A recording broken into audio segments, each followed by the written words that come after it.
Well, hello, guys. So, what's on the bench today? Today is something I know absolutely nothing about. This is, if my camera would stop picking up everything in there, like, okay.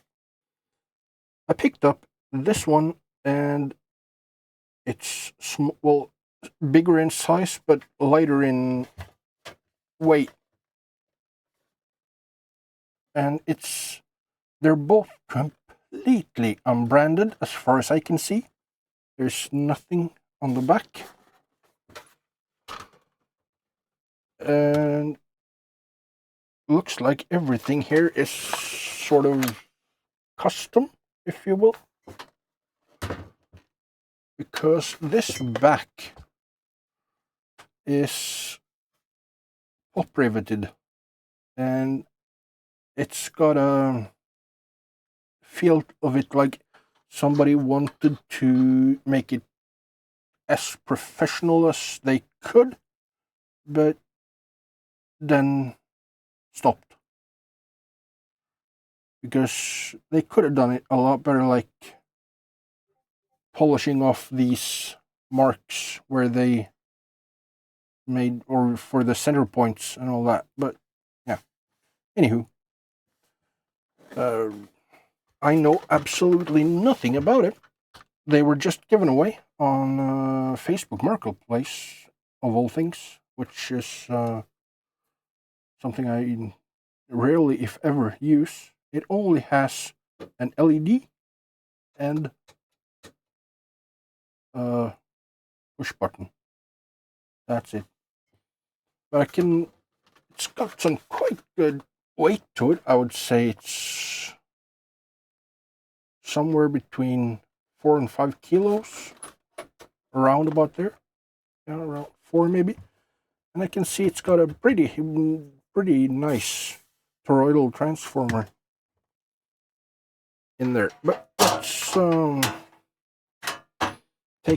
let's take out the dim bulb tester. This could be completely shorted, or it could be working. I have no idea. And if it's fully working, well, then this will be a short video. 240 volts, 10 milliamps, and try and show you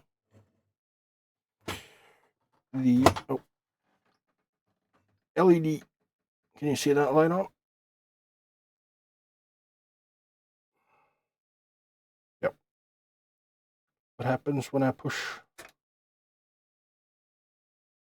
light turns green? I'm interested to find out what's inside, how it's built, what parts are used. Wow, that's quite on there.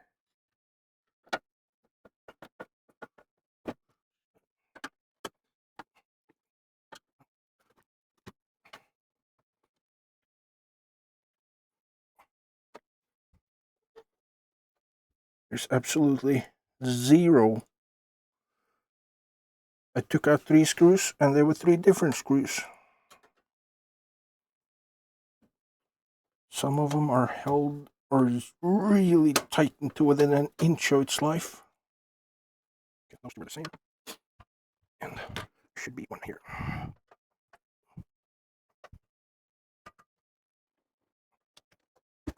Oh, that's okay. It's weird.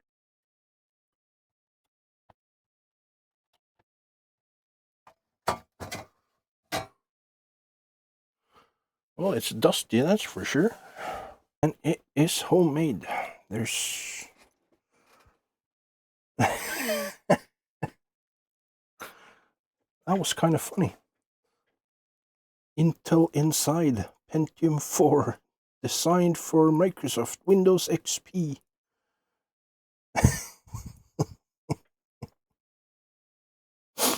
They've used the proto board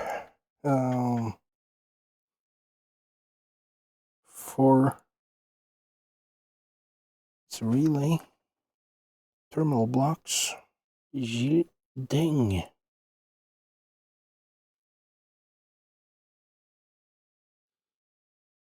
There's some howdy-do.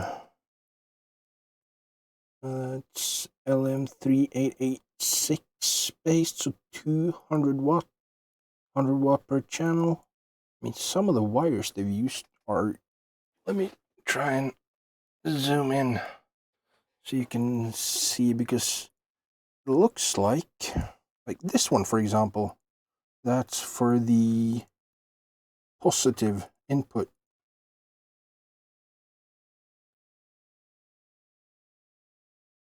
It's a 2.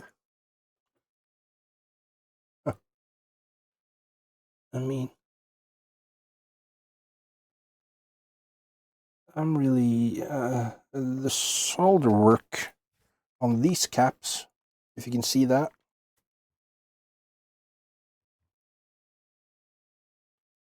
That's some shoddy soldering, because...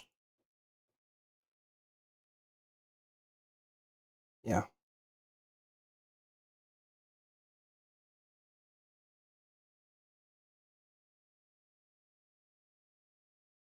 You'll probably see more of this power amplifier in future videos.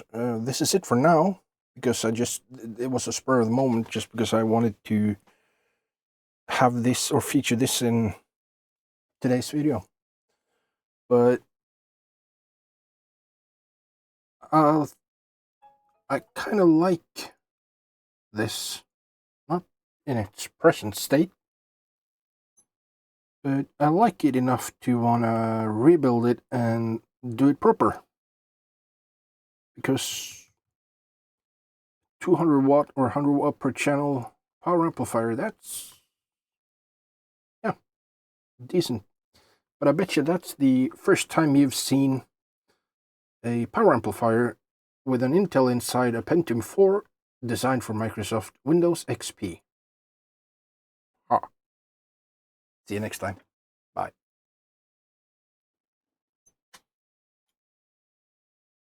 Now, I mean, Windows 10 was end of life Tuesday this week, and this is Windows XP.